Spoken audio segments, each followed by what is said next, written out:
'Tis Friday night, 9 o'clock. Greetings, good groovers, Earth people, 14 viewers out in the darkness. 'Tis your voice of the night, Fritz the Nite Owl. And tonight, rather than Chiller Theater, we're going to have a conversation with the owl. And welcome to episode 3 of Conversations with the Owl. I'm Mike McGraner, producer-director of the current version of Nite Owl Theatre, here with Vidas Barzdukas, one of our writers on the current version of Nite Owl Theatre, and we are in the Owl Cave on Zontar, bringing you a conversation with the owl, which is the intimate fly-on-the-wall conversation that we want to involve all of the Nite Owl fans in on. This being said, our last episode, we talked about comic books and your love of comics, Fritz, and please tell everybody let's discuss your involvement with DC Comics and how you became a part of the power of Shazam. Oh, well, as I mentioned, growing up in the 40s and 50s, comic books were like a major league entertainment for, if you were up to 8th grade and male, it was all right for you to be reading comic books. But in those days, if you were in 9th, 10th, or 11th grade and you were still reading superhero comic books like that, your masculinity was questioned to some degree.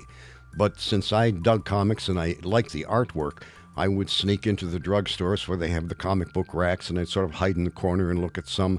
I had a chance to buy 10 copies of the original Thunda comics, drawn, penciled, and inked by Frank Frazetta. And I had a chance to buy all 10 copies for $0.10 each that were there. And you did not? And I bought one. I said, well, I really dug Frank Frazetta, a.k.a. Fritz. So there was relation, but his art was... So I thought, well, one is enough. So I just bought one, which I still have. Right. And I would say in comic condition, it's maybe, a 6 or a 7.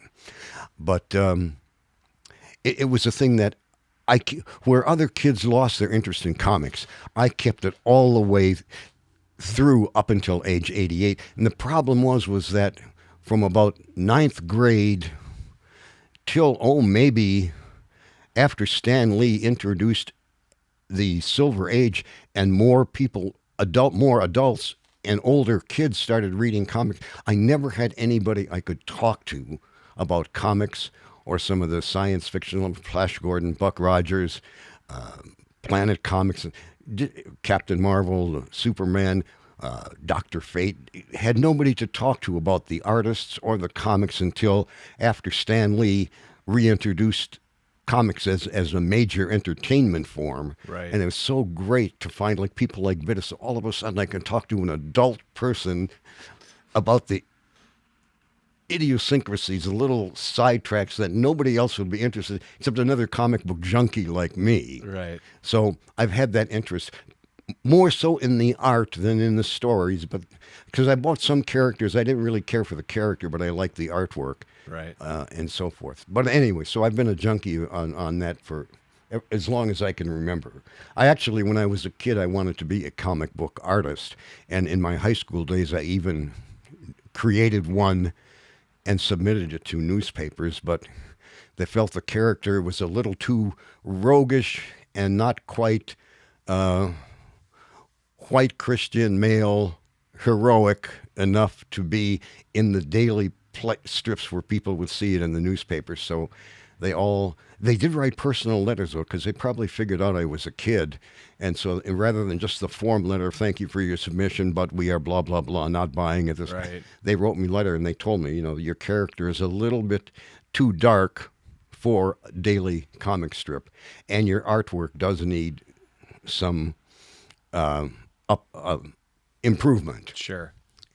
So how was it for you when you were approached about being in a comic yourself as Fritz the Nite Owl, like in The Power of Shazam? Oh, well, very honored. I mean, it was a thing that Jerry Ordway did the hardcover revision of the original Captain Marvel, and he did a pretty decent job of the writing and the characterization. The art was really terrific.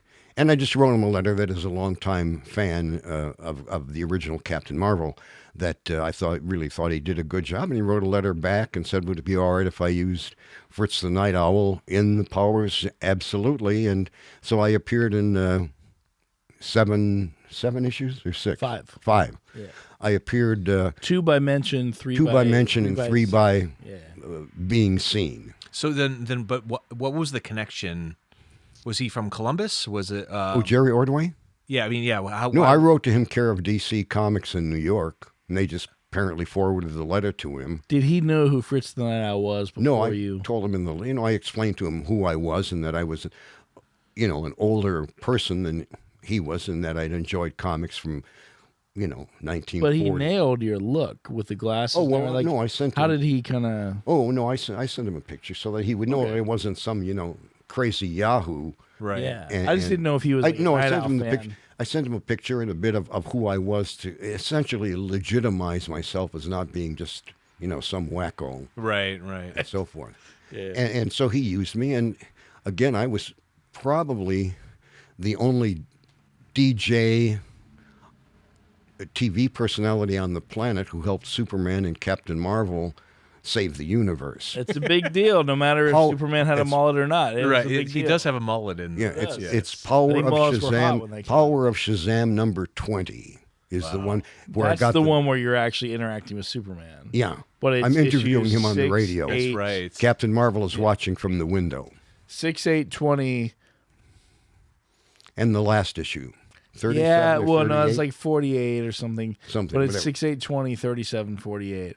Don't quote me on that, but that we actually offer this for sale, but I don't know the exact issue numbers. I know it's 5. Sadly, they're not expensive enough that I can send your kid to college by selling it. But they're around, $2, $3, $4 a pop. And they used to sell for like $1, $1.50. Okay, so what was your favorite comic growing up? Was it? Oh, the original Fawcett Captain Marvel. And then why did you like?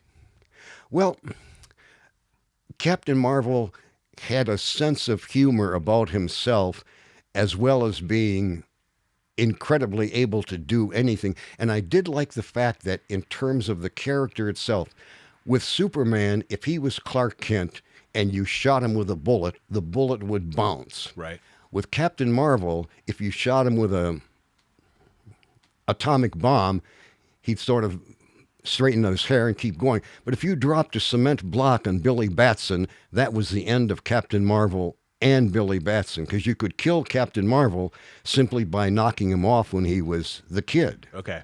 And I like the fact that, unlike Batman, he had to exercise and become a great athlete, blah, blah, blah, or come from another planet, blah, blah, blah, or drink a super serum to blah, blah, blah. Right. It was just a magic word. And when you're in like 5th and 6th grade, you believe all you got to do is find your magic word. I blame Super Friends.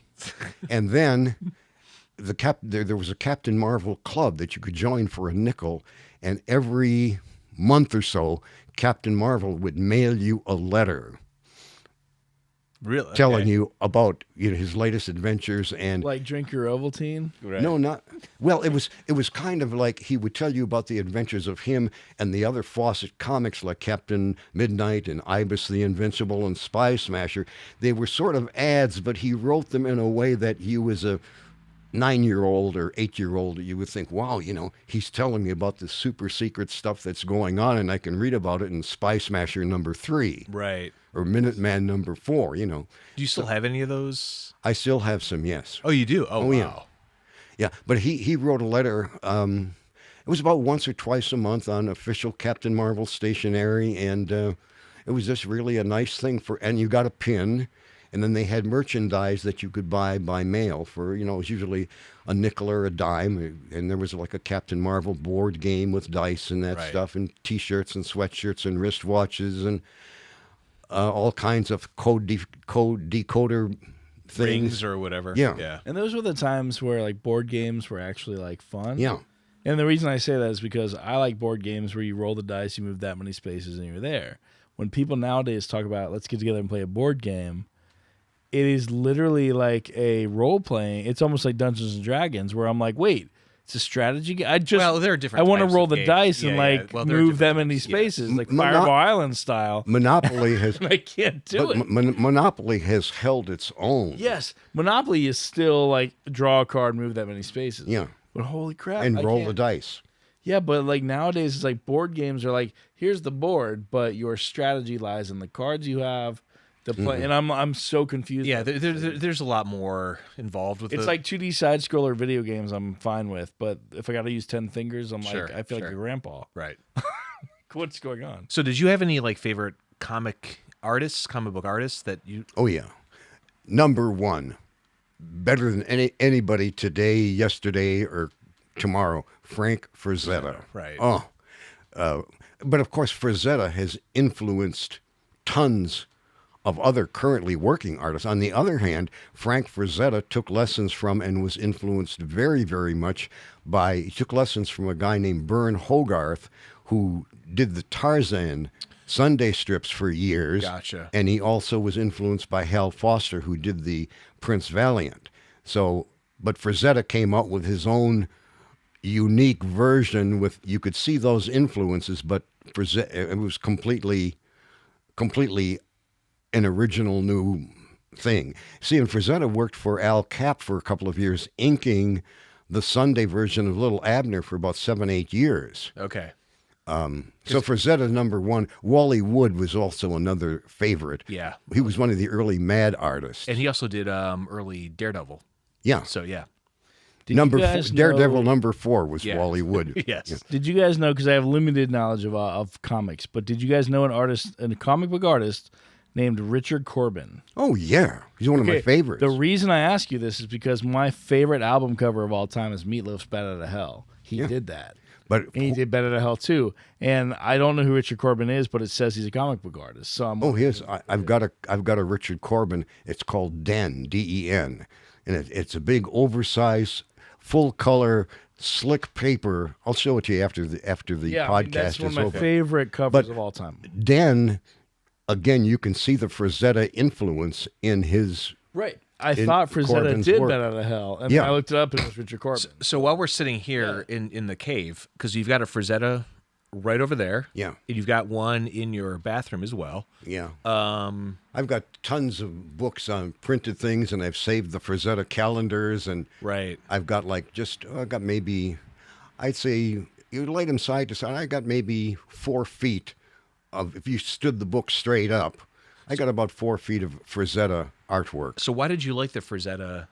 Well, first of all, I first discovered him in maybe, 5th or 6th grade, and he was doing a comic strip in a magazine. I forget the name of the comic, but it wasn't the main feature. It was called Louis Lazybones, which was kind of a Little Abner takeoff. Right. But he signed the name Fritz to the drawing. And in those days, other than people like Bob Kane and Alex Raymond, those guys didn't sign the strips. And I saw a strip signed by Fritz, and that's what I wanted to be when I grew up. I thought, oh, wow, here's a guy named Fritz who's being published regularly and making money, and that's what I wanted to do. And so that's when I became a Frazetta fan. But then I realized, as I watched Frazetta's growth, and the stuff he did was just so dynamic. Yeah.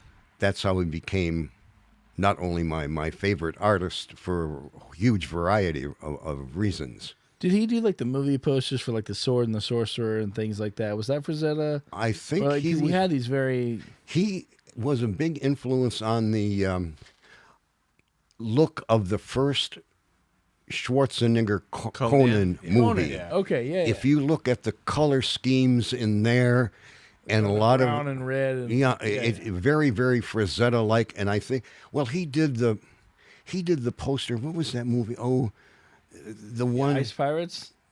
Well, no. What was the one? It was one of the Nite Owl movies.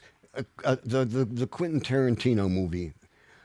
George Clooney. He did the From Dusk Till Dawn. Dusk Till Dawn. He did the From Dusk Till Dawn art. Yeah. That was Frazetta. And he did The Night They Raided Minsky's. He did a lot of movie posts. Oh, he did the Clint Eastwood thing about where he's driving the bus. He's taking a lady witness back to some place, and the crooks are in the city that the city officials are bad people that want to keep this girl from testifying. And anyway, Frazetta, apparently Clint Eastwood wanted Frazetta to do the poster for that movie, And so Clint Eastwood calls Frazetta, and the story is Frazetta didn't believe it was Clint Eastwood on the phone. And then Eastwood, I guess, came to it, and they worked out the thing. But no, he did a lot of movie posters. The Gauntlet. The Gauntlet, yeah. So then, like, when you collected comics, when did you stop? I stopped probably about, my wife had a heart attack my late wife in about 2001 or so, and that's when I stopped buying comic books, except for a very, very few that I would still go out and buy because I like the art. Right. For example, Will Eisner, who did The Spirit, Right. got his work became re-popular again, and I always like The Spirit used to be in the Sunday comics, and it was like, as part of the Sunday comics, it was a full sheet, and you'd have to cut the thing apart, and you'd make your own little 8-page comic book or 6-page comic book out of the Sunday thing. Okay. But Eisner just did things with lighting and angle and unbelievable. Well, you know, it's funny. The Spirit was so great, and then when it became a movie that Frank Miller directed, Jesus. I mean, Frank Miller, a comic book guy, Sin City, what a horrible movie. Absolutely. It was like he never read. It was Well, actually, Frank Miller and, they were friends, and they put a book out together of interviews. So he actually was a big fan. But one of the things that I liked about The Spirit, one of the things I liked about The Spirit and Captain Marvel is they were never afraid to make fun of themselves. Right. There were a lot of times where the Spirit is just standing there with puzzled look on his face and his hands on his chin, and he's saying, "What the hell is going on here?" Well, I don't want to there is a book out there where they interview with conversations between Miller and Eisner, and I don't know if they were friends, but there is a book out there where they are interviewing or talking conversations with each other. I mean, stylistically, like, it looks like Sin City, but it's just substance-wise. It's just I was so puzzled as to, like, where. Yeah. Why doesn't this hit? It should hit. Yeah. The subtle humor that Eisner put in The Spirit was completely lost in that movie. And it was like huge, like Scarlett Johansson, Sam Jackson, and all these. Yeah, like, great cast. But wow. Yeah. And it was a thing But that I think it has to do with Frank Miller, not to talk shit or anything, but I mean, Frank Miller's directing chops. He got to co-direct Sin City because Robert Rodriguez is like, I'm shooting your frames. You're the co-director. Mm-hmm. But when Frank Miller was on his own for The Spirit, I don't think he was seasoned enough to pull off. Mm-hmm. And that's might be all it is. Sure. Yeah. Sure. Well, there was a thing of also prejudice. For example, like in the original Spirit, he had a black kid sidekick. Captain Marvel, Billy Batson, had a black, probably late teenage assistant. And we were talking about Cleveland Indians and Chief Wahoo. Right. Chief Wahoo was a major league, super popular, up there with Dick Tracy, Flash Gordon, Buck Rogers, a daily comic strip plus the big Sunday color comic strip for close to, the 30s, 40s, and 50s. Oh, wow. It was Chief Wahoo was the strip, and his sidekick was a white, tall adventurer guy named Steve Roper. And as prejudice became more and more involved with the public, becoming more and more Prominent, aware of it, Chief Wahoo faded out as to being the secondary character, and the strip name changed from Chief Wahoo to Steve Roper. Right. And then as Steve Roper's sidekick, Chief Wahoo was ultimately phased out completely, and Steve Roper just went on as a white male adventure character. So, but Eisner had to handle the prejudice thing, and again, he did it gracefully, but a lot of people forget that in the original thing for 5, 6, 7, 8 years, his sidekick was forget the sidekick's name. I don't know, but he got phased out. Okay. But as I say, Eisner wrote it, and in the Sunday comic thing, Jules Pfeiffer did the back page thing, and Pfeiffer in his book Pfeiffer wrote a book about the comic book heroes, and he mentioned how he did this back page for the Spirit Sunday comic thing, even to the point of on some of the Spirit stuff, he signed Eisner's name, and Pfeiffer says it got to the point where I could do it better than he could. Right, sure, you're right. So now, were you a Marvel, a DC guy? Both. Okay. I was actually, and there was one that had a group of characters called the Black Hood, Steel Sterling, and a bunch. I think it was MLJ. Okay. Was another one of the major superhero comic strips. But I liked Fawcett the best, DC second, and MLJ. I forgot about Marvel. It was Timely at the time. Yeah. It was like Fawcett number 1, DC and Timely number 2, and MLJ number 3. And it's kind of interesting. Speaking of Timely, their first 2 main characters were Human Torch and Submariner. Right, Submariner. And the fact is for some reason, Submariner in the revival of in the 40s was one of the most popular superheroes. And then in the Stan Lee revival, he was like a major league character. Yeah. And then for some reason, he just vanished. He was a member of the Avengers. No mention of him. He was part of the Fantastic Four for a while. No mention. Well, he was in the 40s, he was super popular while Aquaman was a yawn page filler. Right. But now Aquaman is the big deal, and Submariner. We used to argue, is it Submariner or Submariner? Right. Well, but I don't know if it was because he was, was he a villain? He was, yes. He was kind of like anti-surface people because they were screwing up the oceans. And he's always after Sue Storm in the for the Fantastic Four, at least in the 60s. One of the major league comic books is came out in the 40s, and it was a comic book that was just Human Torch versus Submariner. Right. And Bill Everett, and I forget who there were 2 artists on it. Bill Everett did the Submariner stuff, and I forget who, Carl Burgos, I think, did the Human Torch sort of stuff. But the original Human Torch ultimately evolved into some relationship with the Vision, the Marvel Stan Lee Vision, whereas the Vision was his own character who appeared in a puff of smoke back in the Timely. Gotcha. But great costume, and I always liked the Vision. Right. Yeah. But somehow there is a relation between the original android Human Torch and the Golden Age Vision. I'm trying to remember. I don't remember what it was. I forget exactly what it was. But one of the things Jules Pfeiffer said in his book was he used to laugh because it was the main character was called the Human Torch, and he wasn't human. He was an android. Oh, right. Yeah. Right.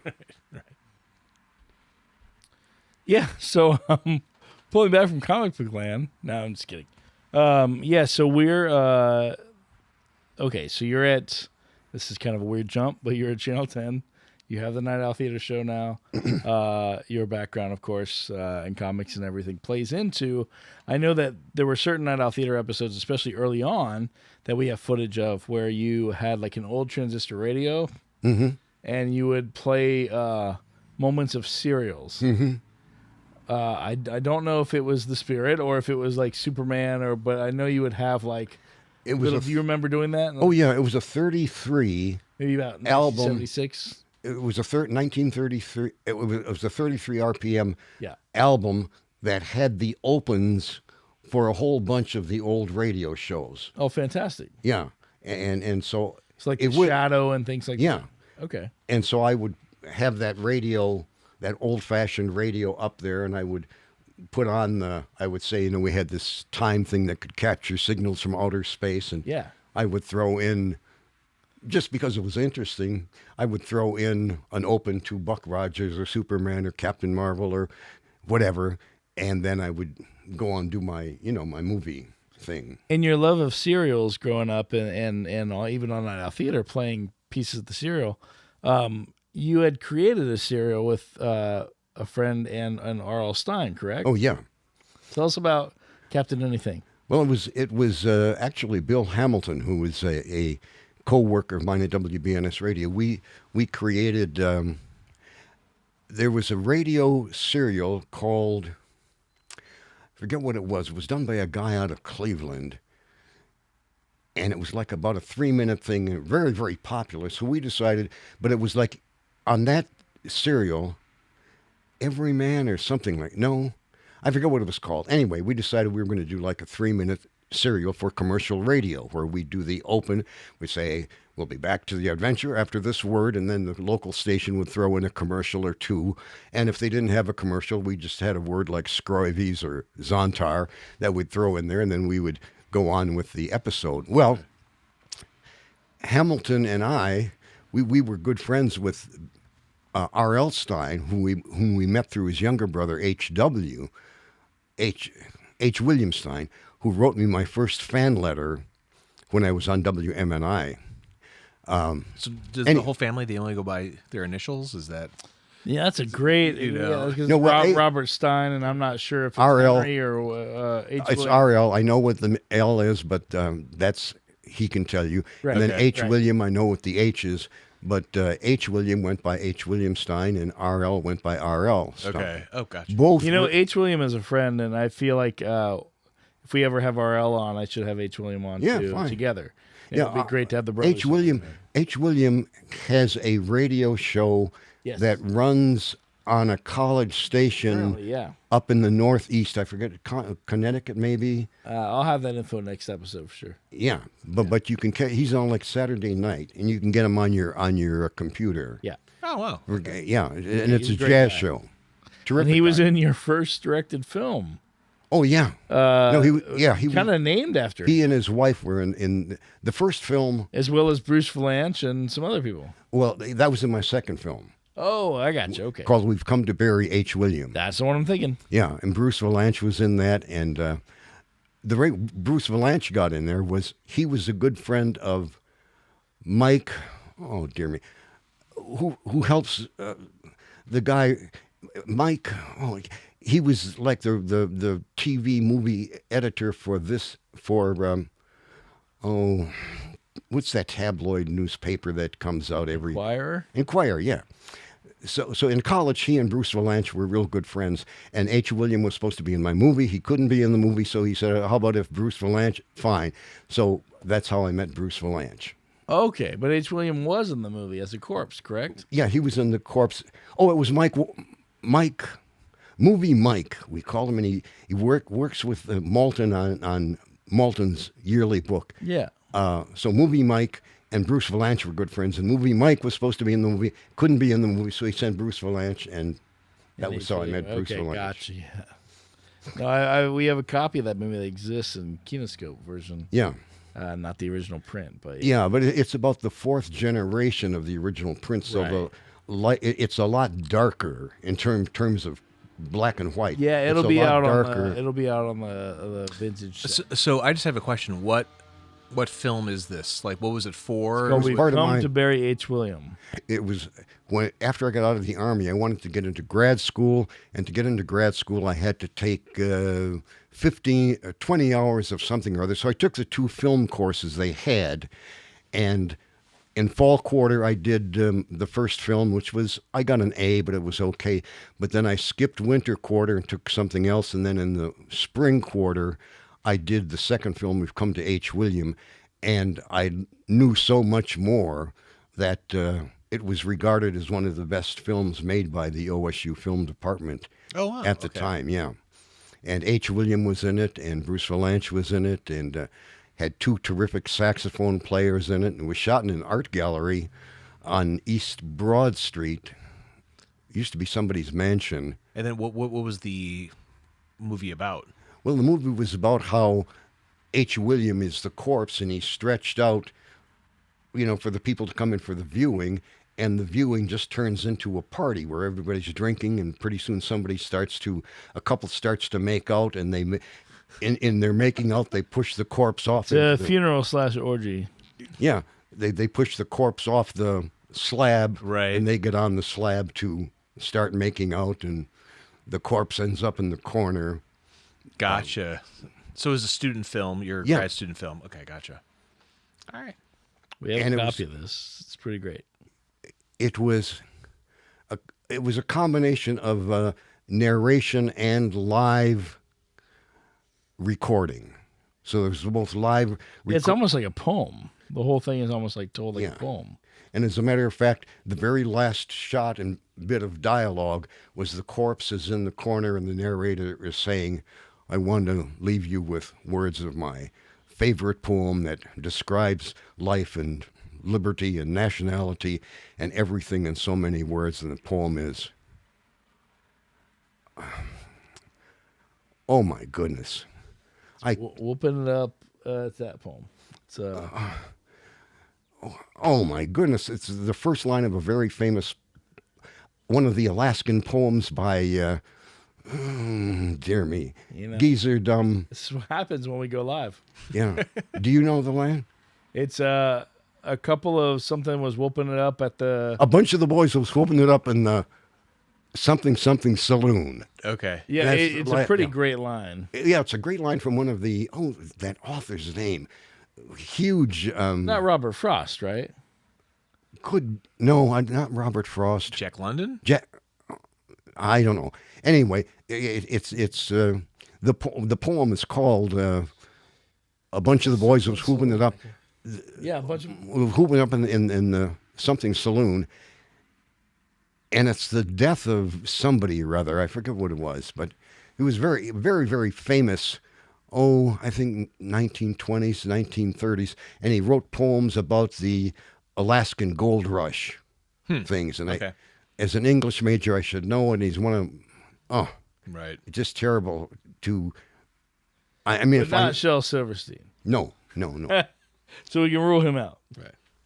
But again, it's one of those things that, like Betty Davis told Dick Cavett one time, I forget what he said, and Betty Davis says, and I steal this line regularly, Betty Davis says to him something about getting old ain't for sissies. Right. And so that's why I can't remember this I'm trying poet's to look name. it up as we're...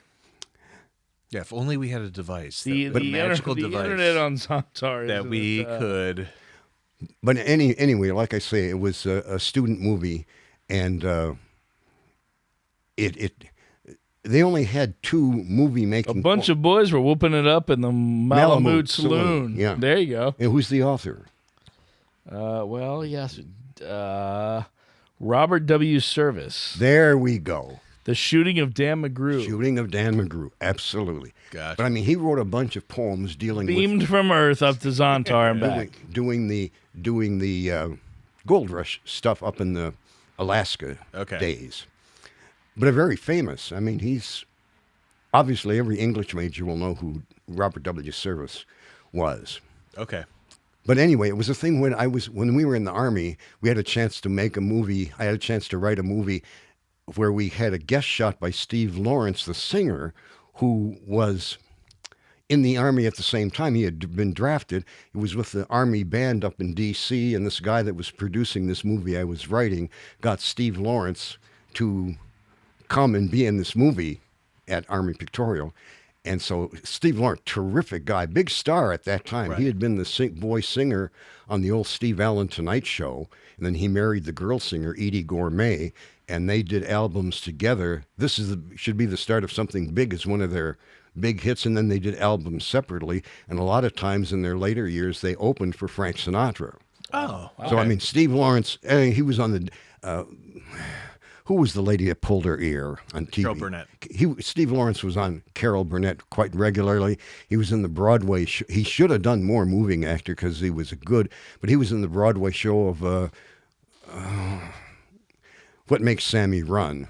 Great reviews. Okay. Anyway, so he's there and we're BSing between takes, and one of the guys who wanted to be a singer, and that was one of my said, well, what do you do to become, how do you get started? And Steve Lawrence says, well, you steal from the best. And we said, well, what do you mean? He says, you listen to singers and you pick up, okay, this is the way a guy times things. This is the way a guy throws away a line or picks up a line, and this is where you punch it up, here's where you drop it off. He says, and you let that stuff, you learn it, and you meld it into your own personality, and so it doesn't come out as an imitation of Frank Sinatra timing or Billy Eckstine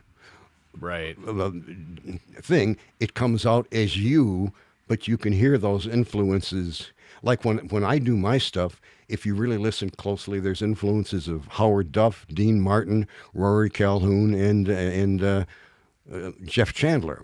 Well, I mean, To me, look at Quentin oh, and- Tarantino's whole career. It's stealing from Yeah. people that are his influence. Well, that was Steve Lawrence. We're all said- making mixtapes of people we love. That was Steve Lawrence's advice to all of us when we were in the Army: steal from the best. Right. But it's like when I would do a film narration or audition for a commercial, I'd say, who could I hear doing this? And I will pick one of those things. And while I'll do their version of it, I won't try to do a Rich Little impersonation of the person, but where, say, Walter Cronkite would punch up this sentence and sort of throw away this one, or he would pause here, or he would emphasize this word. I would hear how he would do it, and then I would bring it out. And you'd Fritzify it. I would Fritzify it. Right. Yeah. So again, Which is kind of what on the show when we write for Fritz and we give him what we wrote, sort of the facts. He punches it up as his own and makes the cards. And, Well, when I would write for you for the shows, I knew that I would call it, you're going to Fritzify it. yeah. Whereas that you would take what I wrote and then just Yeah, don't get attached to anything. there were but there were a lot of places where I would quote 8 paragraphs word for word of what you wrote, and then in doing that, I might think of something. Oh, that was real, and I'd throw that in. sure, right. In addition to, but there were a lot of times when it was like word for word what you wrote, and then I appreciate that. well, it was when I was doing Nite Owl. I would have a sheet of notes that I would have next to me because these were things I wanted to be sure, and I would just that made it into what I was talking about. Right. Right. And then I would just ad lib around whatever. If I had 1 or 2 words, that was a note. Like would say Frank Frazetta thing, I would say, okay, of what Frank Frazetta, what in the movie reminded me of Frazetta, and I would rap on that a bit and then go on to the next thing. Well, this is kind of going a little like kind of the same topic, but not. Yeah. But it was interesting writing for you for the show because it was the idea of you definitely had a certain style to the way that you. Right, but it was pretty close to what you would hear if you were just sitting in the living room like now. Well, no, it was, yeah, but I remember I would watch your shows or the intros, your cadence or the way that you introduced the shows, right? But then knowing how you would use alliteration or. Yeah, I did dig that a lot. No, you did. No, you did. But knowing how exactly you would. Your tricks of the trade or your, like we called it, Fritzifying, talk about things because you definitely developed your own style, right. After years and years and years of. Well, but as I say, my radio TV style is not that much different from my regular, just, hanging out with people at a bar or family things, so forth like that. It's really not. It's not that actory, and in a way, just as an off thing, I was not very good at theater. One of the reasons I kind of I did a couple of theater things, right? But I was not good at memorizing lines, and I didn't have the projection to If I projected to reach the last row. All of the emotion, it was just shouting. Yeah, sure. And so whereas radio and TV, there was always, you could ad-lib whatever you wanted, and you had idiot cards if you wanted to read word for word. So right. That was, and plus you had a mic. And the which is right there. Right. To pick you up. So if you wanted to drop your voice to a real whisper, you couldn't do it on stage, but you could do it on radio and TV. Right. Yeah. Right. When we brought the series back in 2010, you had written your own commentary for a couple of years for our first 2 seasons. Yeah, and I remember. But I would ad lib around the commentary. Yeah. But you had written it. You had gathered the facts yourself, and I think we hit with such a momentum that by the time year 3 came around, and it was this bigger thing, and we were doing much bigger movies. We had to bring writers on to literally just like at least get you the facts of the film, so we can then it just expedite things. Like you can then look at that and plug it into your script. When we did Metropolis, so we had to hit month after month. Right, but when we did Metropolis, one of our good friends, Rome Maynard, was a Metropolis expert. I mean, almost as much as Vidas is Star Wars. Yeah. So the thing was Rome Maynard wrote, and I delivered 99% of what Rome Maynard wrote for Metropolis. And when we would have people who were experts on a certain film or something, they would write it, and then I would just ad lib, I'd either read it verbatim or ad lib around it. So it was. Those are great. It was a great way that I got to meet Vidas, and Rome, of course, lives down south, South Carolina. But he wrote a couple, and we had a number of. Well, you wrote a couple too. Yeah. I mean, I mostly when I'd write, it was either like movies I would like, The Lost Boys, or something where I'm like, no one's touching this. I know everything there's to know. But also, like, it was more of a, we need to shoot this soon. I better write this tonight. It was that kind of thing. Because I mean, I do. Nite Owl taught me discipline like no other. I mean, when we had these deadlines where we had to turn in the episode finished, a week before showtime, and we were going for that first. I call it the first year. It was actually the third year, July 2013, which was the year we started with like Jaws, Blade Runner, the big titles. Yeah, it was when we broke through that public domain barrier. I remember going for the first 15 months. There was a new episode every month. So I mean, was it really Jaws, then Blade Runner, then it was so consecutively without a break. It was Jaws, Blade Runner, The Shining, Halloween, Back to the Future, Gremlins, Raiders of the Lost Ark, Labyrinth, Goonies, Teenage Mutant Ninja Turtles, Lost Boys, Friday the 13th, Alien, Killer Clowns from Outer Space, Little Shop of Horrors, Beetlejuice, and Ghostbusters. What was it? Without a break. Oh, wow. And it was like, these are the hugest movies. Yeah. Trick or Treat started it off. So that was the reason we did bigger movies. Michael Dougherty, who grew up watching Fritz, Michael Dougherty has shared with me that his love of horror came from Fritz the Nite Owl. Michael now, I know I can say this publicly because apparently he's spoken about it publicly. Michael's office is in the Myers house from the original John Carpenter's Halloween, where Judith was killed. That's his office. And Michael grew up watching Fritz. And so Michael was in town, I think, for a funeral, sadly. And he and I collaborated and made the Trick or Treat episode, or at least like decided where the breaks would go and the effects would be. And we did this, and then we brought it to Fritz, the script, and we did Trick or Treat as a one-off. Like, wouldn't it be cool to do our friend's movie? So when we did that, it sold out 2 shows in a row. Like we did like Friday, Saturday. And so the owner of Studio 35, Eric Brembeck, said, why don't you do bigger movies for Nite Owl? And I said, well, because we release DVDs and we want to be able to have the rights to sell these episodes. We had to make the hard decision to give up sales but make better content. And, of course, we all jumped at that, and we did. The first movie I chose for that was Jaws.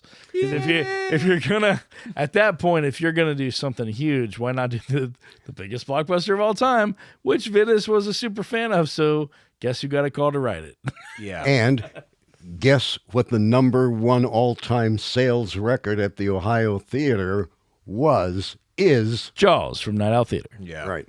Yeah. And you know what I think? We beat everybody. Of all the great movies that the Ohio Theater Summer Theater did, to think that our version of Jaws was the best-seller ever. Never been beat. We talk about your 15 minutes The Shining, The Shining was third. We did The Shining. And by the way, these are repeat showings. We did Jaws July of 2013. But by the time we did it at the Ohio Theater, which is a game changer, Jaws had already been a few years old or whatever. But so the Ohio actually ended up doing The Shining before Jaws. When we did The Shining, we lost to The Princess Bride by like 68 people.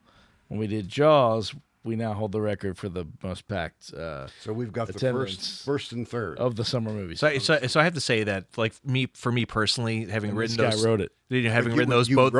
Both of those episodes, the Jaws and The Shining. Right. So for me, what was awesome was that my wife and I were sitting in the front row of the balcony, and Mike, you came on, and then you said something about, our writer is here. Yeah, I Vidas made everybody Barzdukas. stand up. Yeah. What? No, and so I waved and whatever. But the woman like that was sitting next to us, she thought I wrote Jaws, like the film itself. Robert Bloch? No, and I'm like looking at her, and I was like, Or what? Peter Benchley or whoever the fuck. Well, Peter Benchley wrote the book. Oh, that's right. Then Carl Gottlieb wrote the movie. What was Robert Bloch? Oh, Psycho. Yeah. And so then, but just sitting there and being in the audience, and then seeing my name like on the screen, but with all of these people, and then when you came out to talk to the crowd, Fritz, and that was such a magical night. Well, I think this is a good time to say you didn't grow up watching Fritz. You grew up in Cleveland. Yeah, so I'm from. You had Ghoulardi. No, well, but before your time. So yeah, Ghoulardi was a little bit before my time. So growing up in Cleveland, Ohio, it was Big Chuck and Little John. Well, Superhost was WUAB. Oh, okay. Saturday afternoons, And but Big then Chuck and Little John. but then in the evenings it was Big Chuck and Little John. But they only did Friday nights, if I remember correctly. Right. Yeah. And then when Mike approached me, when you approached me to write for Fritz, being involved in the which I thought wasn't until Raiders, but it was wrong because you had written Jaws, you had written. Oh yeah, no, it was because it was you wrote Blade Runner. Yeah, yeah. So I wrote the first few, Yeah. But what happened was that we met and you talked to me about Fritz the Nite Owl, and I was like, well, being involved in the film community, I'd heard of Fritz, knew nothing about it, and then you said, would you be interested in writing, for Fritz the Nite Owl? And I was like, yeah, sure, why not? Yeah. And so I remember doing my homework, and you sent me links to the public domain, some of the episodes that you had. Yeah. So I was trying to copy the style of what, but I'm watching it, being very entertained by, okay, this is what we're doing. But the thing that really was awesome about it was that, not being from here, but I would be at a bar or I would be with somebody and they would say, oh, what are you working on? And I said, oh, I'm working with Fritz the Nite Owl. And people would lose their fucking mind about, they would be like, it was like the record scratch of like, you're doing what? And I was like, oh yeah, Fritz, we're, working on Fritz the Nite Owl. And then so many people, it would be neighbors, it would be, dads, because we're, for like the kids, it would be whatever. And I would mention Fritz the Nite Owl. And so many people grew up watching you, and it was usually the Friday nights, and they would tell me stories where they would say, well, Friday night, our family, we would make like all this popcorn and we would sit down and we would watch Fritz the Nite Owl. And then suddenly I was like this little, mini celebrity among my friends because I'm, and they're like, do you know Fritz? And I'm like, oh yeah, I see him, we were hanging out. But it became, I was a part of, the cities, like the part of the lore, part of the history. Yeah. And it was such a cool thing where, and I'm going to tell a really quick story where we went to the three of us, we went to a horror hound. I have to pronounce that. Yeah, right. Horror hound. Horror. Mm-hmm. Horror, not whorehound, but a horror hound convention. And I told one of my friends that we got invited. It was 2011. We got invited to do our first one. Was that the one you? It may have been, but I remember we got invited to everyone right. after that. But I remember I told a friend. I said, Fritz the Nite Owl, and he lost his mind. And we went to a hamburger joint, and I asked Fritz. I said, "Hey Fritz, my friend is such a huge fan. Can you call him?" Yeah. I don't know if you remember this, Fritz. Yeah. And so I gave you my cell phone, and you called him. And he did not answer, but you left a voicemail, like on his, you left a message. A message on his phone, and then because he was at his son's baseball game, and as we were sitting there, I got a text message from him that basically said, "Oh my God, Fritz the Nite Owl," and so he has held on to that because he's like, I grew up watching That's awesome. you every all the time as a kid, and so I did not understand, being an outsider, did not understand the power of Fritz the Nite Owl. Well, if I can, this is what's kind of great, though. if I can throw in something here, is you got to remember when I was on, you could only see 4, 6, 10, and 34. Yeah, right. Even channel 28 didn't exist when I started, right, yeah. and it came later. So it's not like now where if there was a local station would carry a Nite Owl Theatre. It would just be, there's so much competition. You can watch a home shopping, Right, you can sure. build a boat, Right. you can watch golf, you can watch old football, you can watch a movie. Whereas in my day, when I was on, there was only 4, 6, 10, and 34, and then later 28. So there wasn't any competition, really. But for me, like, talking to these people, you were the one that you were their entertainment in the evening. Yeah. And then even, to this day, when I mention, you or, we're going to hang out and we're going to talk. But you got to be a certain age. What's that? You have to be a certain age. I think so, yeah. I mean, they're all like, I'm 50 years old, and But people. then I've noticed at the shows, like we get a lot of college kids and stuff.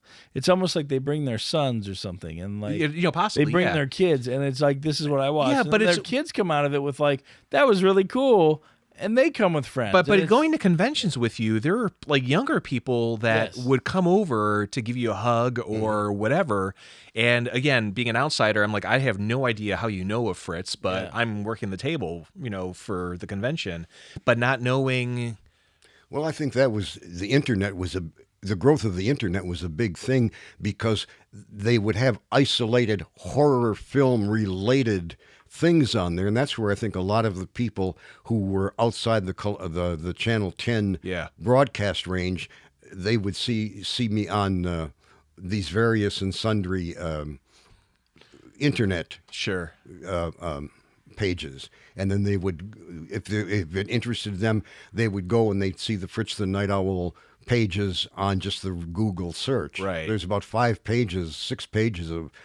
I mean, would tell people there are people out there that know more about my life and career than I do. Well, and these are big people. Like, I mean, I would love to have him on the show later, but Don Pollock, who's a huge author, he wrote Knock 'em Stiff. He wrote The Devil. It's the Robert Pattinson movie that's on Netflix. He wrote that. I mean, the guy lives in Chillicothe. He started the first fan site for Fritz the Nite Owl. I mean, this guy, these people that have gone on to do great things. Like Michael Dougherty and everybody, they grew up watching Fritz, and I think that was even if you didn't, this is when I brought you into this, it's like you may not have known what exactly like the scope of this show, but what's neat is that you were able to take a fresh take, and the fact that you saw it working was important to the fact that the show does work, even if you didn't grow up with it. Yeah, and I think that is the most important thing is going forward. Right. Branching out to like, is this entertaining to people that are more than nostalgia? Well, right. Well, and the fact that there are no more movie hosts doing things like me and Elvira and Joe Bob did, where we had to pause the movie for commercials and we had to BS a bit about going into the commercial and have an open and a close on camera. That job in television is completely non-existent. Right. Because of infomercials. You've got like on Turner Classic. The guy comes on and introduces the movie, and then the movie runs uninterrupted, and he's at the end. He does a closeout on it. Whereas, like, having somebody have to interrupt the movie for the commercials, et cetera, is non-existent. Well, which is amazing. What Joe Bob does and what Fritz does is that even if you dozed off during a movie, this guy was watching it with you. So if you would wake up and go, okay, this just happened, and Fritz would recap each commercial break or whatever, but it was like watching that with a friend took like people that were like maybe single and like just alone for the night, getting a good buzz on watching a movie, and it felt like you had a friend watching with you. And I think that's the key to this show working, is that we're all experiencing this together at the same time. Well, that was what I was afraid of, the large audience unrelated to each other. Yeah. That's the thing I was afraid of, is that intimacy of just me and you and your girlfriend and me and you and your parents. Yeah, but like I mentioned in another, I don't know if it was this episode or earlier, where the comedy, you say that one joke, it brings everybody together. Yes. Just on a personal note, from a writing standpoint, because when you guys switched over to these big hits, like to Jaws, to Blade Runner, Raiders, you've got all of these fans out there, and these are all cult movies that are super popular in their own right. From a writing standpoint, it's like, we all know, everybody here knows the big facts about these movies, and I felt as a writer I wanted to challenge myself, where find things that people are like, oh, I didn't know that. So I remember, like with Blade Runner, getting books, reading these books about like, well, everybody knows this, but does everybody know, everybody knows X, does everybody know Y? Yeah. And just trying to bring something different to the show, where I'm not just doing the greatest hits that everybody might know, but something that's like, okay, we do our research. We are trying to do something more, with these shows. Well, I got to throw something in here, is that only 2 times did I suggest a movie to Mike to show. Right.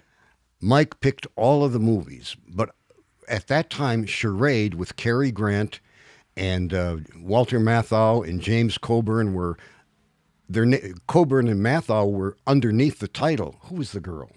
Audrey Hepburn. Audrey Hepburn. For some reason, that movie had Hottest lady on earth. that movie had fallen into public domain. It did, yeah. And so I thought, oh boy, if we show Charade, and then the other one I picked was the Steve Reeves first Hercules movie, which was the start of the Muscle Man picture. Right. We'll sell out. Well, 12 people showed up to see Charade, right. and 6 people showed up to see Hercules. You know what? Hercules, yeah, that was a mistake. Charade is one of the best damn public domain movies I've ever seen. Yeah. I mean, that movie to this day, it's like the best Hitchcock movie that Hitchcock didn't direct. So one of my But the thing was that Who cares if when 12 we people played showed up? when That's we awesome. showed Charade as the Nite Owl Theater, we had maybe 12 people in the theater. No, it's true. Yeah, it was heartbreaking because that scene. So Tobias Rediger directed that episode, and there was one effects break that had Fritz interacting with Audrey Hepburn and even lighting her cigarette. Yeah. And that won Fritz an Emmy for that. Yeah. I won for Little Shop of Horrors. You won for that. So Yeah. And you won for something else, but I can't remember. It was the movie that had the tape shows how old I'm. That's all right. What we sent to the Emmy people was the one that opened up with my head in the Reanimator. Yeah. Followed by the almost voiceover narration for Psycho, and then the last shot was from Reanimator where the guy throws your head at the wall. throws my head at the Crushes wall. your head. Oh, Right. no, he throws a head and you dodge it. Yeah. You like duck out of the way like That's awesome. baseball. But we won an Emmy. I don't think they liked the gruesomeness. No, we won an Emmy for that tape. We won an Emmy for Charade We won an and for Little Shop of Horrors, and then I guess Reanimators we were last. Reanimator was the second. Wow, you're right. Because we submitted. You got 2 for this show. I got 1. So there were 3 Emmys awarded for our version of Nite Owl. Right. You had 5 before for the Channel 10 version. Yeah. So you have a total of 7. 8. You have a total of 7, but 8 Emmys have been awarded to this show, unless Randy Nice or anyone back in the day got Emmys for their work. Pardon? Did Randy Nice or anybody get Emmys for their work back in the day on Nite Owl, or didn't all of them go to you? Because that's a good question. How many Emmys had Nite Owl earned over the years? No, come to think of it, the director of Nite Owl at the Channel 10 days won an Emmy. Won 2 Emmys, I think, for... So we're up to 10 Emmys for Nite Owl Theater. Yeah. That's amazing. So the one thing I do remember about the new reiteration. Yeah. I remember when I had no part in this, was Goonies. Yes. Where the late Mark Miller I love him. wrote the episode, but he hated Goonies. He hated Goonies. And you hate Goonies because there's a bunch of kids just yelling the entire time. I picked Goonies, and I didn't know there was so much hate for Goonies. And so what was really funny is that when you watch Goonies, The audience loved it. yeah, but when you watch, That's because there shouldn't be hate for Goonies. no, but when you're watching Goonies, what was great is that you can just hear the contempt of that movie in Mark Miller's script and also in your delivery. I'm like, I feel like an asshole for making this episode. But you can But it you can was very sense the. successful. Oh yeah, it was. because the movie's so good. But you can hear the contempt in both the writing and then in your delivery about how much you hate this movie. Yeah, but it's not really obvious. If you know me, you can catch the intonation of saying, he is, sort of shooting a photon torpedo here, but right. not really being that obvious about it. Yeah. You know what's great is, so we've done like Screaming Kid movies a few times because of my growth in the 80s, growing up in the 80s. I love these movies, but we did Monster Squad. We did The Goonies. I'm trying to think of another one we did that was like, I guess the Blob remake could be, it's like half kid, half, Sure. But I mean, the thing is, we did all these, and like, the Goonies and Monster Squad could go together hand in hand. We could show this as a double feature and kill it. But I didn't realize. I thought the Goonies was beloved by all. I showed that. I showed that on Nite Owl. Oh, Goonies, right? And and I was surprised at the reaction that it got. Real quickly, one of the questions asked is: of all those years I was on, which artists drew the most fan mail for me and most audience reaction? 2 of them, right? 2 of them, yeah. the two were, people say, oh, Humphrey Bogart, John Wayne, Dean Martin. The two that got the most reaction positive were Godzilla and Elvis. Right. When we would show, we would have a week, a special week. We'd have a Paul Newman week where Monday, Tuesday, Wednesday, Thursday, we'd show a Paul Newman movie. Well, when we would have an Elvis week, I mean to say the phones and the mail would come in by people saying, show that week again, show that. Right. And every time it was sort of a thing that I knew if we were doing an Elvis movie, no matter whether it was one of the worst he ever made, we were going to beat Carson on that night. So here's a question, Elvis related. Yeah. You were in the service. Yeah.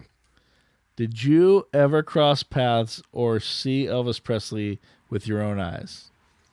When he came back from overseas, there was talk of us going to, I think where he came in, Brooklyn Navy Yard or wherever he came. There was talk about a bunch of us going to see him come in. Like just to greet him, or like he was playing we'd the just show? be in the huge crowd of people as he's getting off the boat. Yeah. But we decided not to. The only person we went to an airport to see was Liz Taylor, and I think she was coming back from Cleopatra. But we went to, I think it was called LaGuardia. Well, LaGuardia It wasn't Kennedy at the time. Wasn't JFK, it was LaGuardia. I think it was, it might have been Idlewild. Oh, maybe, yeah. Yeah, because Idlewild turned into Kennedy. Yes. When I was in New York, it was the mayor's name. LaGuardia and Idlewild were the two big New York, and then Idlewild changed it to Kennedy. Yeah. But it was a thing that if you ever fly in to LaGuardia, the plane comes in low, and you look down, and you can see the ocean, and you're thinking, we ain't going to make that runway. Yeah. So I've flown into JFK. I've never flown. So, going back to when we did Jaws, you remember this, is that when we decided to do Jaws, it was Tobias, I think, that said, everybody has seen Jaws. No one's going to come out to see. Remember, there was the... Well, this is the thing, this is the ultimate question, and for you, the audience listening, if we do a big movie, because most people knew Nite Owl to do budgeted movies, which were Channel 10 pickups. They could have been great like The French Connection, but they could have been bad too. So if all of a sudden we move to these great iconic movies like Jaws, Blade Runner, The Shining, etc., are people going to care? Because they might, or is it going to be people going, oh, I want to go see Jaws. Who's this guy? Or is it going to be people going, oh, I want to see Nite Owl? Well, we did not know how that was going to go. So I remember, until the night up. Well, because I remember it was at Studio 35, and I got there 2 hours early. And I remember I was sitting at the bar. I was nervous because as I wrote the episode, I didn't know what was going to happen, what was going to look like, whatever. I remember I got there 2 hours early. I'm sitting at the bar. And we have to pay for those films, and they're a lot more expensive than the we need X amount of people to show up to pay for them. Yeah. And so I remember I was sitting there at the bar, and I'm waiting, and then some people started showing up, and then this woman sat down next to me. We started talking, and she's like, "Oh, I'm here for Fritz." And I was like, "Oh, okay, there's somebody here, for this." And then it wasn't just people drinking, right? Yeah, and then more and more people started showing up, and by the end of it, we had sold out, the completely. theater. Yeah, completely. And I remember they were bringing in seats from the bar to put into the folding theater. chairs. Right. Yeah. And because so many people had come out, and I remember it was like, okay, we're on to something here. This is actually really exciting. And also the same thing happened with Blade Runner. Yeah, the next month. Yeah, we had it all was really those July, people. August of 2013. Yeah. I remember that was such. And then what was crazy is by September, and I know we're going longer than normal, but this is a good episode. So September was The Shining premiere, and Channel 10. So we were in talks with Channel 10, and we can say this now because it's over with. But Fritz and I and Dino were in talks with Channel 10 about putting the Nite Owl back on Channel 10. And they offered us a deal where we're like, we'll put you on 10.2, which was the channel that if you unplugged your box and plugged in your antenna, you got. Oh. And they were like, and we can't pay you anything, but you can sell your own ads. And I'm like, well, we're the creative people. We're not businessmen. I mean, we're not people that are gonna want to sell ads. And Fritz is SAG-AFTRA, so we have to hit a minimum that they wouldn't pay. So we. Humbly, no thanks, but thanks. You're right. But Channel 10, in seeing us off, arranged a private one-on-one with myself, Fritz, and Stan Lee. And when we got to this convention, the day of the Shining premiere, which would have been episode 3 of the new biggies, Right. this is Jaws, Blade Runner, Shining, September 13th, I think it is. That date sounds right. I remember not telling Fritz about Stan Lee, and I was like, I'm going to pick you up and you got to get in the car. And I know it's the afternoon and we got a show tonight, but you got to get in the car. And he's like, well, I don't know if hey, you don't want to get in the car. And then on our way there, I told him we were going to meet Stan Lee. And William Shatner and Leonard Nimoy was still alive at the time, and they were sitting together when we went to meet Stan. Like, it was just this thing where it's like, my God, like it was a hell of an afternoon. But Fritz and Stan really hit it off because Stan said to you, what was the first thing Stan said? I was reading Stan Lee stuff in the when Stan Lee was just a writer in the 40s. So I had followed I knew his name from when I was in 6th grade, 7th grade, reading Human Torch and Submariner and The Patriot and The Vision and all of the old timely Captain America, all of the old timely heroes. And I knew, of course, interested in art, I could talk about Stan Lee and Jack Kirby and Vince Colletta and all of those people with him. Right. So I was one of the few people that were of his vintage. You know, we had the same frame of reference. That's great. And Stan Lee said to you what? He said you have to be the oldest. Yeah. What was it he said? Like, I forget exactly what. He's like, you have to be the oldest fan I have. Yeah. Like, it was That's great. And he just had a respect for Fritz because it was like, it wasn't a fanboy going, oh, sign my shit. Right. It was Fritz saying, I just want to say hi. Shake her hand. But I told him that I had been reading his stuff since I was in 4th grade. Well, and I remember you and him having the conversation about pornographer, like the fact that if you want to be a comic book artist, and he said, ain't that the truth? And it was like this.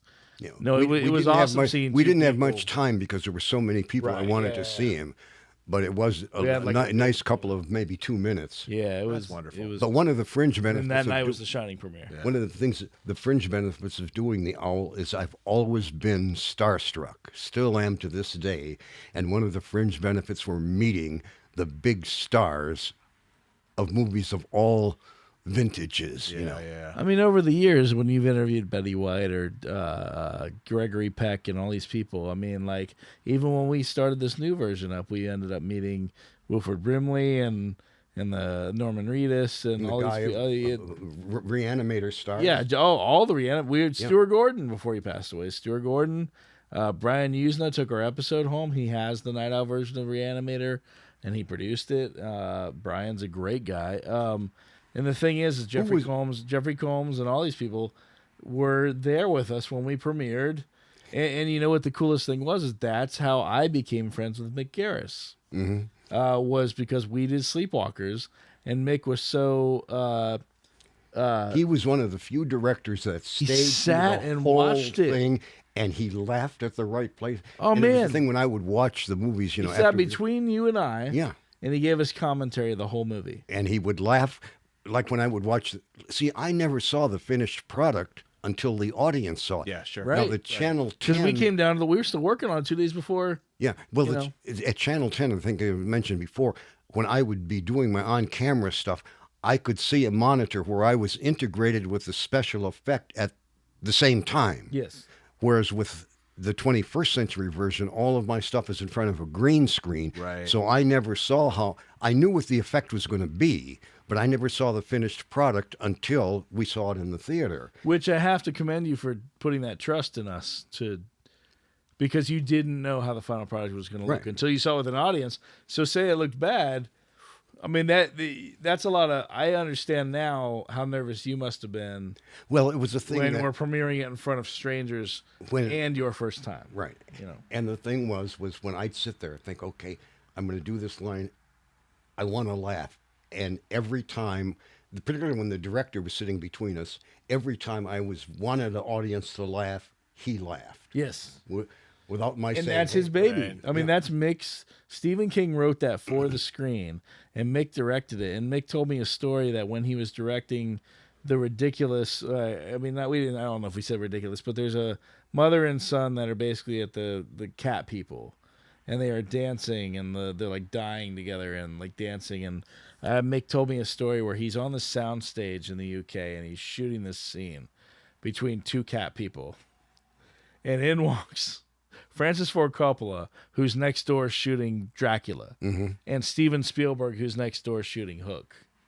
And they both visit Mick when he's shooting two cat people dancing. And Mick's like, there's never a situation I've been more humbled than just going like, oh.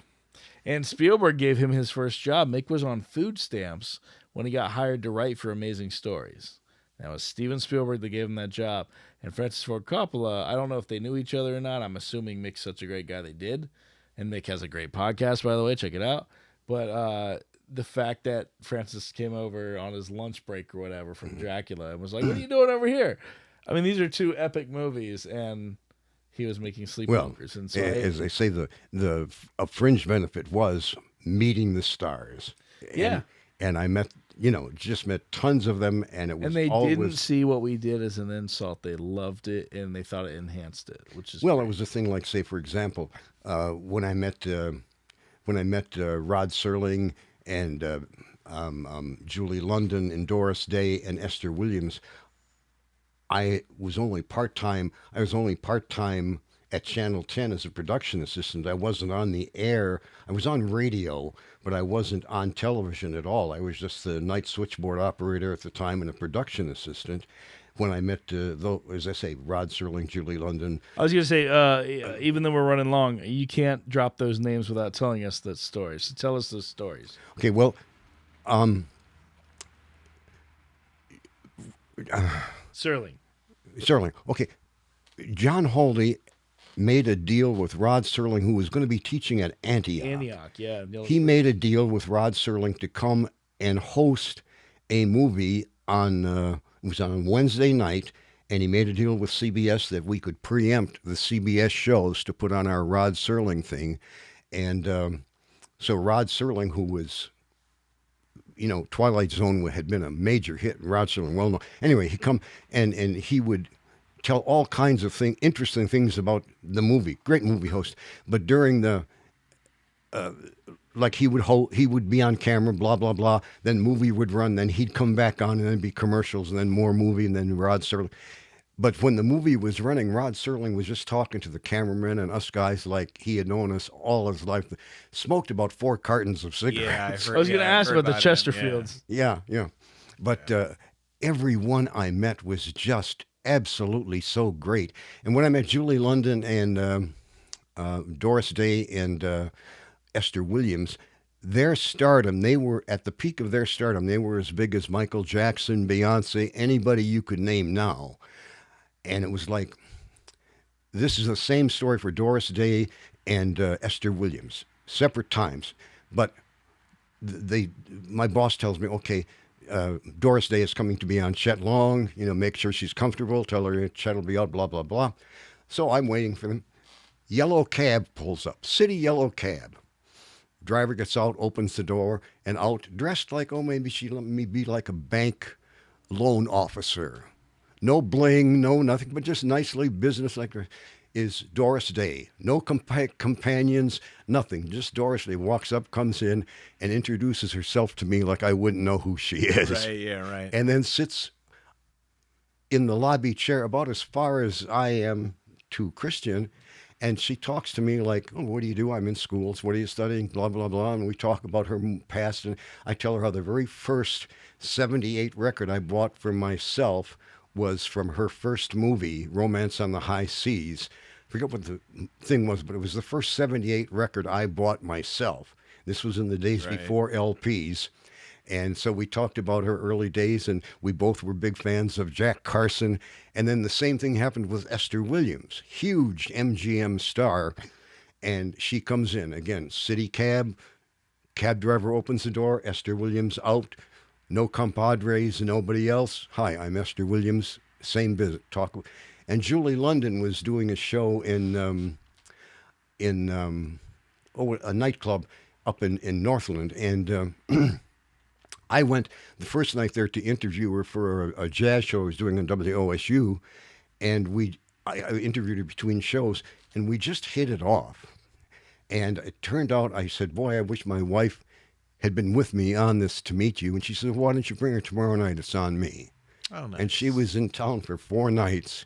and she had my late wife, and I there all 4 nights. And between shows, we would just sit and talk like we'd known Julie London all of her life. And and that says something for your character too, because I mean, I work with a lot of celebrities now, and I know that there are walls that go up if you approach the wrong way. And we see a lot of fans, all of us in this room have seen this at conventions and everything. But your nature as a person is so kind that I know things were different then. Another person that was an incredible interview, terrific guy, and we got along real well, was Mel Torme. Oh, wow. Okay. And it was a thing that the big gun. I was doing a jazz show on WOSU, so he knew that I was going to interview him. Yeah. But anyway, we went and we talked a few minutes before his show, so I go down and he's doing his show, and I order a double scotch on the rocks. Mel Torme's doing his show. I haven't finished this double rocks shot, and the show was over. And I think, gee, that was short. And I look at my watch, and it was on for an hour and 15 minutes. It's like us in this podcast. And then we went afterwards, and it turned out Mel Torme was a big comic book fan. And when he knew that I had an original Buck Rogers atomic pistol, I mean, he just, wow, I'd love to see it. And we talked about, comics. And that's great. Just got along great with me. And of course, I always dug his singing, because one of the best jazz singers on the planet. Yeah, I mean, legend. And I loved him. What was the Judge? Yeah. Remember the Judge? The character was a big Mel Torme fan. Oh yeah, it was, Harry Anderson from Night Court. Night Court, yeah. Yeah, he loved him. Yeah. And the other characters didn't know who Mel Torme was. Right. And Harry Anderson is always talking about Mel Torme. And then he showed up in an episode. And Mel Torme showed up for a couple of episodes with it. And you said Gregory Peck was really cool. Oh, Gregory Peck was another one. Was this post Cape Fear? This is after all that, right? Like this after was the 50s, this was. Or this was 60s. No, I think it was after Cape Fear. Yeah, Cape Fear. Cape Fear, but again, it was a thing that when I was one of the courses we took at Ohio State was TV writing, and the professor also worked at Channel 4. Terrific guy, Dr.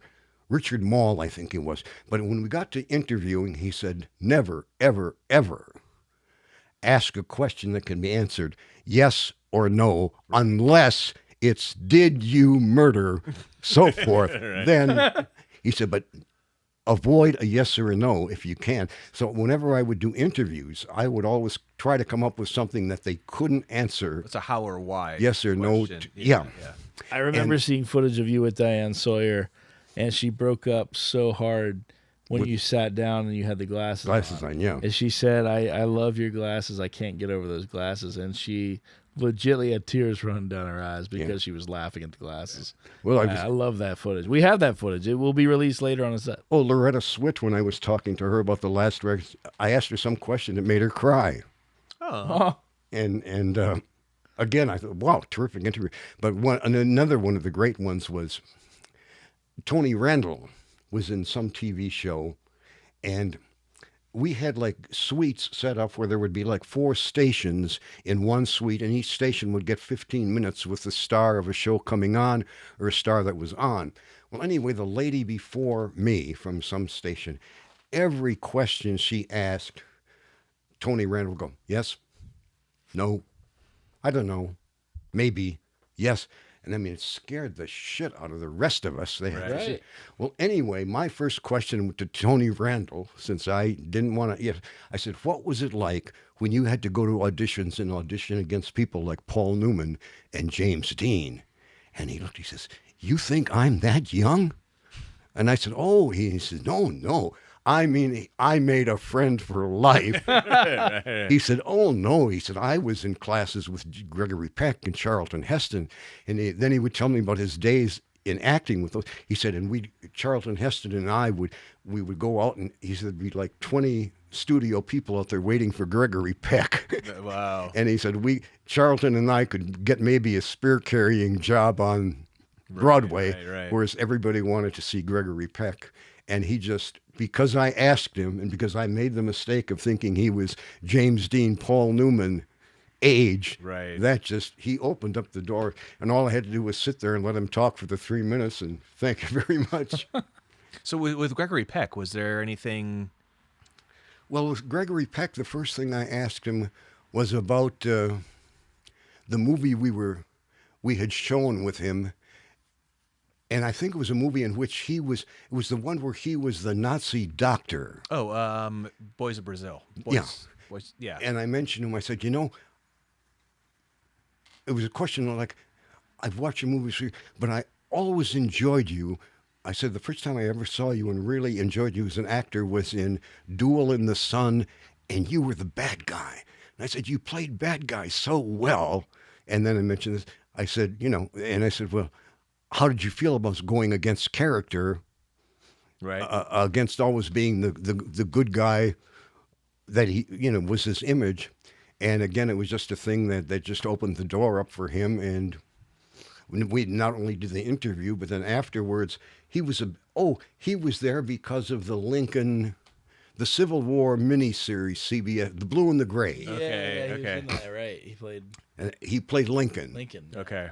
And I said, well, what was it like for you to have to say 7 years ago when like 20 million actors had done this before you? And again, it was a thing he said, and he told me how he analyzed the thing and how he did it. Right. Yeah. And so, like I say, it was, again, no yes or no questions. And we got along so well that afterwards, the head of the Smithsonian, no, not the Smithsonian, it was we were in D.C. Okay, so and they invited us to the Smithsonian. They had a new Lincoln thing going on there, and I was just about 3 or 4 of us were standing around, and the head of the Smithsonian comes over and says to Gregory Peck, I want to show you this stuff. We haven't put it on display. And Gregory Peck says, oh, well, bring Fritz with us because he's interested in Lincoln too. Oh, nice. Yeah. Jesus, That's great. Yeah. It's amazing. As I say, it was the stars were just, that was such I would pay you to do this job. Right. Well, so this is the thing, and you're going to hear more stories like this as we continue on, because as long as I've known Fritz, as long as Vidas has known Fritz, we still hear stories that surprise us. That I got to tell you the Larry Hagman story. Is okay, a good one. From Dallas, JR. He was big as JR, and it was a thing that Larry Hagman comes in, director of Son of the Blob, and well, anyway, he comes in. He's real super big as super big as JR, and it was right after the whole thing Who of Shot Who JR Shot thing. JR, and they were going to come up on the new season, and he comes in, and I introduce myself, and I'm smoking, and he very pleasantly he just takes a small fan out of his pocket, turns it on, and I'm smoking, and the fan is blowing on me, and we do the interview, and he was just terrific about it. I think it's great that he had one on him. Yeah. Like, I'm just used to this enough to where I'm like, Right. Yeah, it was just without one of him them. being like, Took it right like out of a his jerk pocket about and Yeah. blew right on me, and the smoke went back over my. Nice. But No, that's as I say, it was. I met so many. I met Burt Reynolds, and oh my God, at the peak of his thing, he did a one-man show at the Ohio for something, and CBS or Revco or something had some kind of contest on that. If they won it, we'd get to go backstage with me to talk with Burt Reynolds. And so, Interesting. Yeah. So I can imagine you and Burt Reynolds just having like whiskey. Oh yeah. Where that conversation would go. Well, the glasses surprised Burt Reynolds almost as much as they did. He probably was like, I should wear those for the next. I'm with my wife, my late wife Pat, and he turns to Pat and he says, "Is he all right?" Pat says, "Oh yeah." That's what he does. And then it was just me and Burt Reynolds and the winners of this contest. Prince of a Guy. That's great. Yeah. The one thing I want to say, because I know we've mentioned Pat a few times, is that when I first approached Fritz, who was a stranger, he didn't know me, I didn't know him. I had a film that played at Disneyland in 2009 at a festival. And of course, when you have a film premiere at a festival, they like to interview you and ask you what your next thing is. And I pulled right out of my ass that I was bringing my childhood hero, Fritz the Nite Owl, back. Didn't know him, didn't know where he was, didn't know if he was still kicking. And the fact that I was able to do it had a lot to do with Fritz's late wife, Pat, who basically told me get him out of the house and get him working again.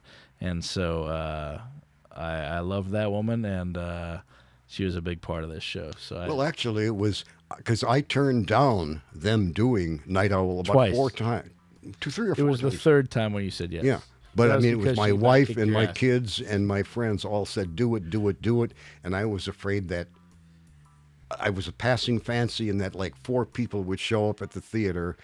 And Well, and to be fair, you didn't know who I was. So, like, if say I had been a hacker, I didn't know what the hell I was no, doing. but the thing was you were introducing me through Dino, whom I Right. knew, Who you trust. and Andy Andy Man. Andy Man from CD1. So I knew it was a legit deal, but I was just afraid that, my day had passed and no one was going to care that much. Because it started as a documentary, and Yeah. you told me, as you said, I've never slept with the wrong woman. I've never had a bad drug deal. I've never. You literally were like, "There's no drama for this documentary. Yeah. Therefore, if I have a crystal clean record, who's going to want to see this? There's no controversy." Yeah, I mean, so you had the angles down for a film. You were like, "I don't have any of this, therefore it's not going to work." Yeah, there's nothing And- that Yeah. interesting. So Pat Or convinced gossipy. you to get out of the house, and then when we started shooting that, we had followed you to work because you were still a jazz DJ at the time, and you would do Sunday nights at the WJZA. And I remember you calling me and saying, "There is no more Nite Owl for the first time in almost 40 years or 50 years. The Nite Owl will be no more. The jazz station has just been changed formats and let me know that I no longer have a job." And I remember telling you to give me 30 minutes. And I remember brainstorming and then going, "Oh my God, could we bring back Nite Owl Theatre?" And I had called an effects guy, I called Dino, and I said, "Are you backing me on this? Will you pay for merch? Will you do this?" And then I remember calling you back saying, "Do you have the rights to Nite Owl Theatre?" And just like waiting. And you said that it was a handshake contract with Channel 10, and then you and I copyrighted the character in the show, and we were off. And that's the perfect way to end this episode. So that was Nice. the start of Nite Owl Theatre. So memory of Pat Perenboom, and we have many more episodes to bring you, many more stories, and so keep listening week to week, every Friday night at 9 p.m. Visit our store at wntlchannelz.square.site. Visit my site from MikeMcGranermusic.com, and we will be back to give you more stories and spend more time with us on Zontar. Fritz, thank you for the extra time you gave us this week on your home planet. Okay, same time, same podcast.